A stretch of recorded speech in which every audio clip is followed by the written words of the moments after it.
But I found that through Christ, that's where the true freedom and the true liberty is. And every one of us came here with something we can do. And my only hope is just to maximize it. Holy are the peacemakers. I mean, that gives it a whole new perspective. You know, this is the way to progress on the covenant path.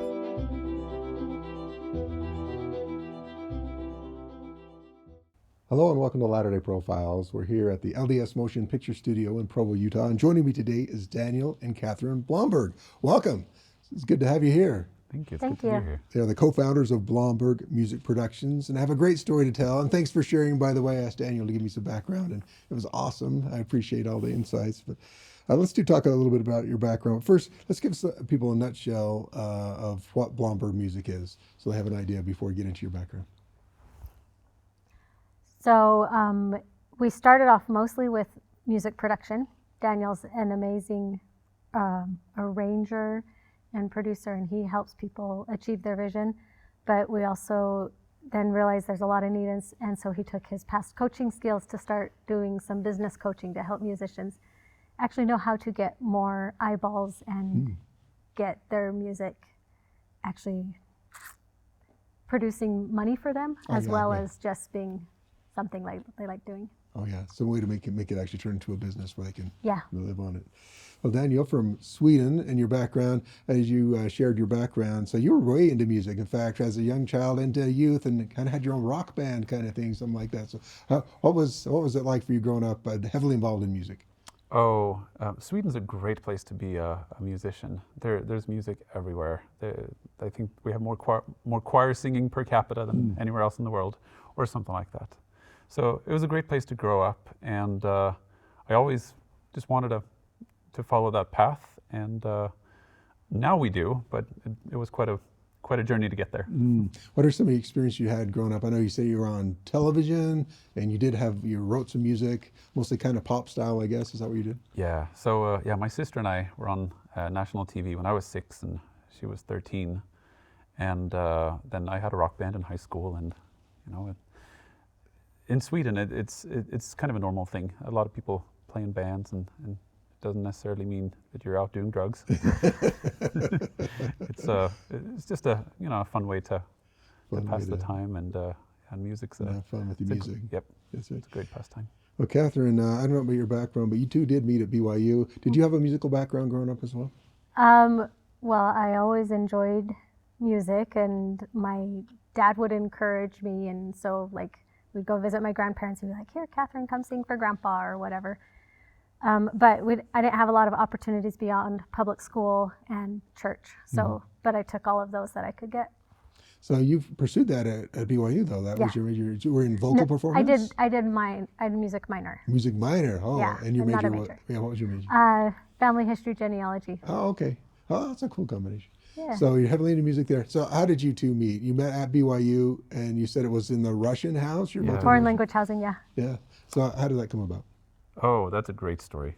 I lost my keys, and I went to, I couldn't get into my apartment, and I figured, oh, well, I'll go meet the new girls in the women's Russian house while I'm waiting for my roommates to come back home. And it was Friday night, so they didn't come home, and Kathryn was alone in her apartment, and we got talking, and turned out that we were both majoring in family history genealogy. Oh, wow. I had a double major in music, and she had a music minor, and then my Russian wasn't good enough to keep talking, so we had to go talk outside the apartment. We sat there for several hours, and I went home and told my roommates that I'm going to ask that girl out. Obviously did. How long did you two date until you were married? It was a good nine and a half months from that first meeting until got Till married, the wedding. which is long by BYU. That's a good standard. It's a lengthy courtship. So you went on a mission to Russia, and you learned Russian there. And where did you pick up your Russian from? My mission president in Belgium, Brussels, French speaking, asked me to come back to Belgium after I had returned from my mission to Sweden to help out with the Russian speakers. There were a lot of Russian immigrants in Europe back in in the late 90s and early 2000s. And so I went back there and started studying Russian. And I don't think I was much help in the 2 months that I was there, but I did start learning. And then I went to BYU and just felt like I needed to keep studying Russian. And thanks to that, Yeah, clearly I was in there the right place at clearly the there right was a time, purpose right? for it, right? Yeah, no coincidence, right? That was the right place at the right time. Well, you're both very interested in music, and I think you wanted to be involved with that.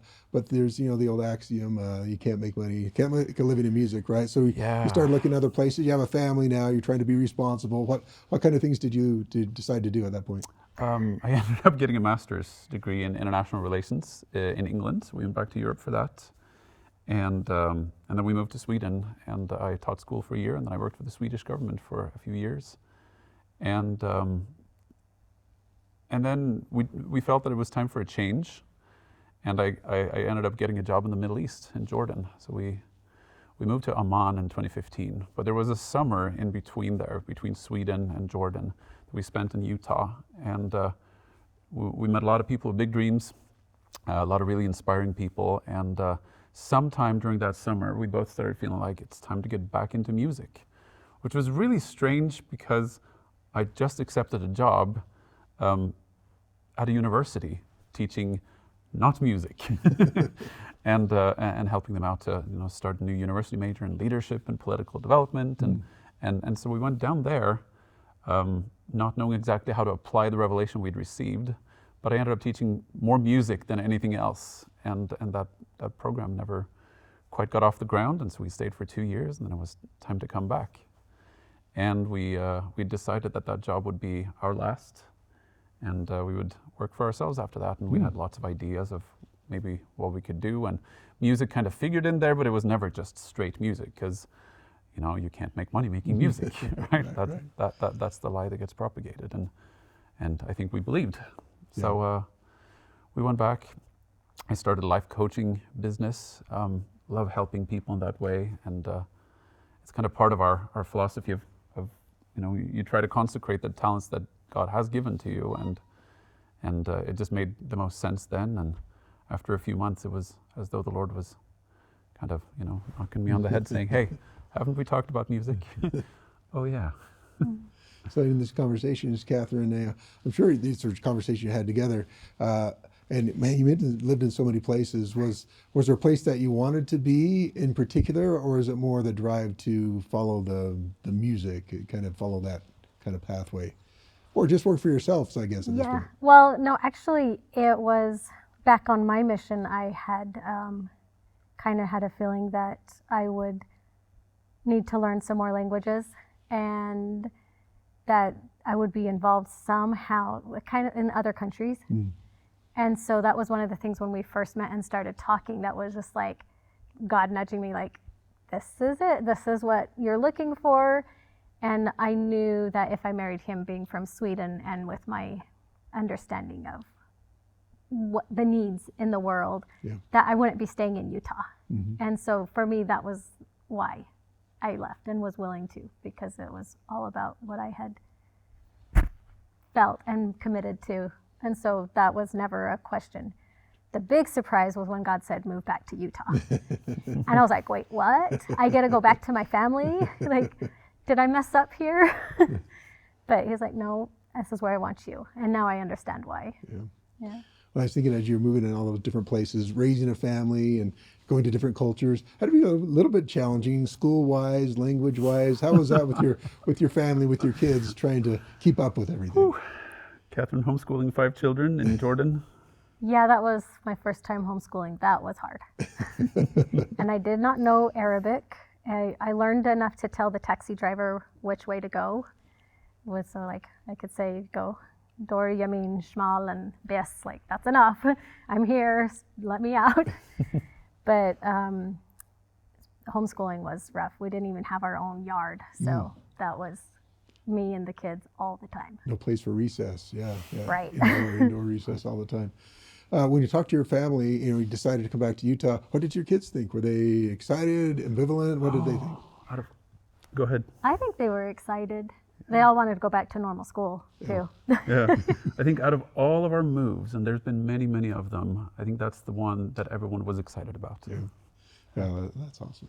Well, you got back here, and again, you wasn't exactly sure what you were going to do, so I think you some life coaching, trying to involve some music in there. Yeah, tell me about the music where you're trying to get that involved in rewiring people's. Oh yes, process. yeah. I had a great idea. It was funny. Kathryn clicked on a Facebook ad and found this business training agency, eSimplified, and she was going to attend a meeting. She's like, Daniel, isn't this, shouldn't you be looking into this? And I'm like, no, I'm already busy applying everything that I'm currently learning. I can't take in more. And they sent her a book, and she started reading the book. And I read him one paragraph out of it. I was like, you got to hear the way they say this. And handed the book over, and he she took never the book, got I it back. didn't get it back. And I ended up doing a year of training with this company, and that was kind of how we got our feet under us entrepreneur-wise, and became extremely passionate about entrepreneurship as a way of serving God and helping other people become their best selves. And right around that time, I had this great idea. I felt that if I could combine music with personal development, then we could really, do something unique. And that became Rewire Choir. And it was unique. It was unique. It was really cool. It was too unique. People didn't understand what it was. Yeah, I mean, there was, I remember someone asking, wait, is this a choir or is it a personal development program? And I went, yes. and it was just, our pilot group loved it. And I sold one membership to my mom in Sweden. She couldn't even come. And yeah, that was a great business failure. Yeah, well, that's good. That's we got to look at that, right? Failure turns into success when you just keep going, right? Yeah, exactly. So you took the business class, and probably very helpful, because I think one of the challenges I see a lot with, you're into music, you do music because you love music, but you got to turn that into some way to bring in an income. So how did you, start to navigate how this is going to work? Yeah, as with many things, we try our best. And then the Lord says, okay, now I'm going to show you how to really do it, right? And I was sitting in a state conference once, and I just had this feeling that I needed to contact an old friend from college who ran a recording studio. And his name's Dave Zimmerman. He's the mixing engineer for Gentry and Matt and Savannah Shaw, and has worked on a lot of cool projects. He's been doing music full-time for 15 plus years. And in my mind, this is an idea to make some quick cash while I'm trying to figure out what to do with what we're supposed to do. And within 24 hours of me sending him a message, he sent me a referral back. You should meet this guy.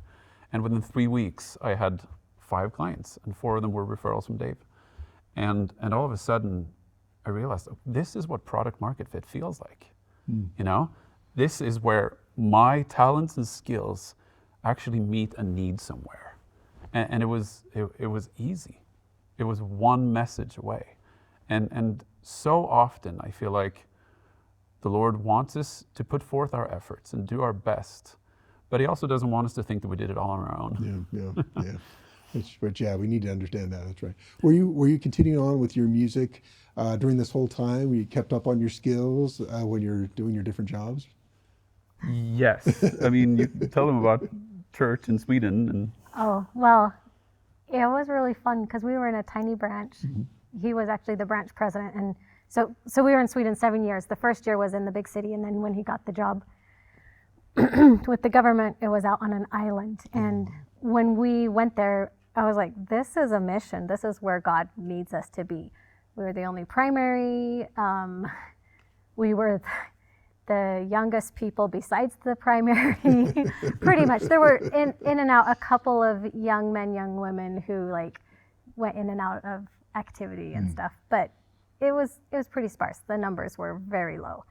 So we did musical numbers almost every month. And it was so fun. But because he was so busy with being branch president, we didn't have a lot of practice time. And so it would be like, we got a musical number, okay. And then life is crazy. I'm trying to take care of my babies and whatever. And then it's Sunday and we're like, we haven't practiced. And so it's, okay, we're going to do this hymn and we're going to sing it this way. And we would go and do it. And we learned to work together really well and read each other. And of course he can just throw out accompaniment off the top of his head. So that wasn't a problem at all. Yeah, lots of God-given talent on that one. Keep you up on your skills. So obviously you started doing that, and then you took it even further. So you help people who are trying to learn how to do what you're doing, is to actually use your talents in music and actually have a life, actually make a living on it. Tell us a little bit more about Blomberg and how it actually came about, Blomberg Music. So how did you actually decide, we're going to do this now? Well, so I would say the first couple of years after that first interaction, when Dave Zimmerman and I reconnected, were extremely difficult. Like most entrepreneurs have had experience, that something feels right, but you have to build systems. And so it took us that long to kind of realize how to apply all the business training, all the books we'd read, and all the courses we'd taken, and kind of breathe life into that for ourselves. And then just after our 3-year mark, we reached a point where we'd had 6 figures of sales in one calendar year, from January until about mid-July. And we realized, wow, this worked. We didn't think about music as musicians do. We thought about music as a business. And that's the big spoiler alert. Music is a business. It works like a business, and business can be enlightened. It gets a bad rap because a lot of people don't use it ideally. When you think about yourself and your own needs all the time, I understand why, because you have a family to feed, or you've got needs and you got desires. But it's really easy to focus too much on that. But when you turn that outward and serve and give and bless and think about others and what they need, then business becomes an enlightened and a beautiful way of serving. And so we took that philosophy of consecration that has been important to us our entire marriage, and coupled that with the organizational systems that business brings, and built an organization that worked for us and that allowed us to do what we wanted to do. And then we had a business coach who challenged us to create a new product, and we realized that, wow, well, this worked for us. Something about the way we think about music and business and enlightened service is working for us. Could it work for others? And it was around the same time that we actually had someone approach and reach out and say, they actually asked for a producer, but what they wanted was some business coaching. And so Daniel started working with them, and we're like, oh, yeah, there's definitely a need here. And we felt like that God hadn't given it to us easy. He made us work those couple of years and stuff because we couldn't help other people if it had just been handed Easy over to for us.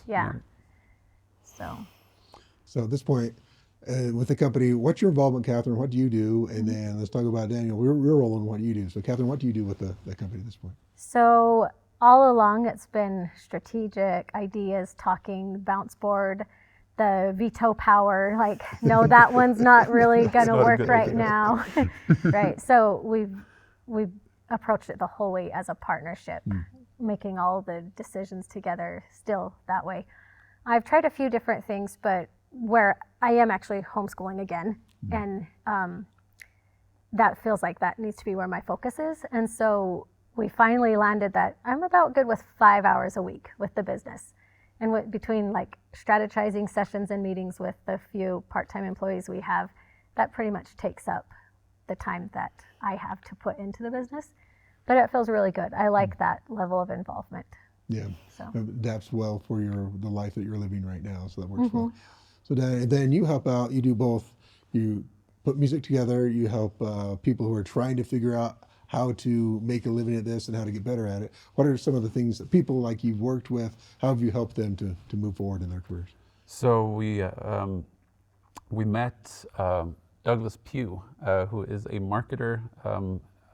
He's a musician. He's got 4 degrees in music, including a PhD in classical composition. But since 2015, he's been working in the marketing field. And so when we met about a year ago, we decided, let's do this business coaching thing together. And so we started last fall. And and our clients are starting to see some pretty cool results. We helped a lady up in Canada double her income from her music, and it's a really fun way. Like we work really well together. I feel like a lot of the skills that I teach, like the business systems and the mindset stuff that underpins success, becomes more and more valuable the longer you go. But it takes a while for those things to show up. Whereas Doug's coaching is very much, you can apply this next week and see results. So it's good to have the two of them going together, because here's the It works long really well. end and here's the more faster end, and so it kind of balances it out. Yeah, you need both. Yeah. So. Can I say though too, like, so that's the business coaching side. So there's kind of like 3 main product lines, I guess. So there's the production, which is what started us. And then because of that, some of the clients that Dave Zimmerman was getting, they really weren't quite studio ready. So he asked Daniel to help with some songwriting coaching, basically. And so that developed the songwriting avenue. And then, So we have a songwriting course now. yeah, and then there's the business coaching. But as far as what he and Dave do in the studio, like some of the clients, and when we're talking amongst each other, we like to call it them the dynamic duo, or the Daniel and Dave magic and stuff. And Dave's an amazing producer. He like clicks through stuff so fast that even if sometimes when someone wants a lower budget, we're like, well, we can try this other studio or whatever. Like, we tend to find that the way they work together is the best way. And Dave's so fast that it Yeah. doesn't matter that we charge more. Like it's still a better deal. Better deal because you get it done so quickly. yeah, Exactly. but they just have this synergy as they work together. And so I think the feedback I've heard from clients, which I can totally relate to with the music I've done with Daniel over the years, is that he is able to sense the vision when they come to him with a song. This is what I want. This is the feeling. And sometimes they can't even describe it completely, but he like tunes into what they're going for, and he's like, well, what about this? And is able to pull it out, and they come away very satisfied. So, and I love watching that. It's a fun process to watch. Yeah. I know the mission of Blomberg Music Production is what exactly? I know it has to do with. To flood the earth with God's music. Okay. And so the people you work with, obviously you want to work with people who are similar in their goals. They want to flood the world with good music. Not necessarily doesn't have to be, quote, Christian music, but just good music that you're trying to do. Exactly. Yep. Christian music, uplifting music. I mean, we're here to make the world a better place, right? And that's uplifting music. Doesn't have to have overtly religious lyrics. It just has to be good. Just has to spread light. Just has to be good. As you've talked about, it seems like for your whole life, probably your whole life, but your whole marriage at least together, that you've really listened to the direction of the Spirit to try to figure out where to go. How has it impacted? Obviously, it's impacted you a lot, but it's directed you through to where you are now as you're looking back over these experiences that you've had? Can I go? So those first couple of years were quite hard. But anytime we're like, okay, this is not working, and we like question and think, okay, should we do something different? And I'm sure most people can relate to times of their life. Did I make the right decision? And you go back through everything, and like, I was praying, I felt the Spirit, and I really don't see how we could have done something differently. And we pray about it again, and we still keep going with it. And so, and sometimes it's one of us or the other one who's keeping us strong on that. Like, we have our answer, we just got to push through the mud to get to the other side. But like, there was one time when Daniel was like, I just need to go get another job. And I was like, don't you dare, you can't do that. If you get another job, then this will never happen, right? So, and I'm not saying it was always that way, but it was always going back to prayer and the answers that we've had. And then like, okay, so that was definitely the answer. I have complete faith in that. Is that still the answer? Yes, it's still the answer. All right, we keep going. Dan, it seems like you really love what you're doing. Absolutely. I could talk for a long time about, how to really make it happen and why it works. I believe that, most of the answers are less than $20 away because someone has figured out what you need and systematized it and written a book about it. So if you have a dream, you just need to find the right book or the right coach or the right, and the next step is available to you. God works in logical ways. He builds systems for us. He built the earth for us to live on. It's all logical, it's all systematized, it's all sequential. I love that conference talk. Sequence. And if you can find the right sequences, then you can take the next step, and it's not as hard as you think. Especially if you're willing to push through the muddy parts, right?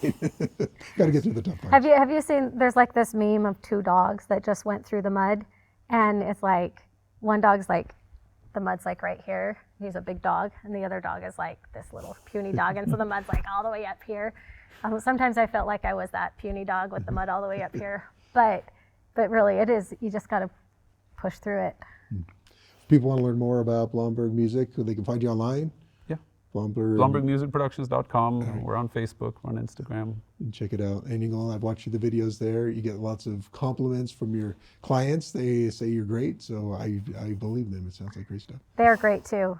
One of the things I just want to put out there, like it's all, we call it win-win-win-win, because it needs to be a win for us, yes. It needs to be a win for our clients, yes. They're working to serve other people, so it's a win for who they're trying to serve, and also our employees. That sounds like a great formula. Thank you so much for joining us today. It's been a pleasure to meet you. Thank you so much. Thank you.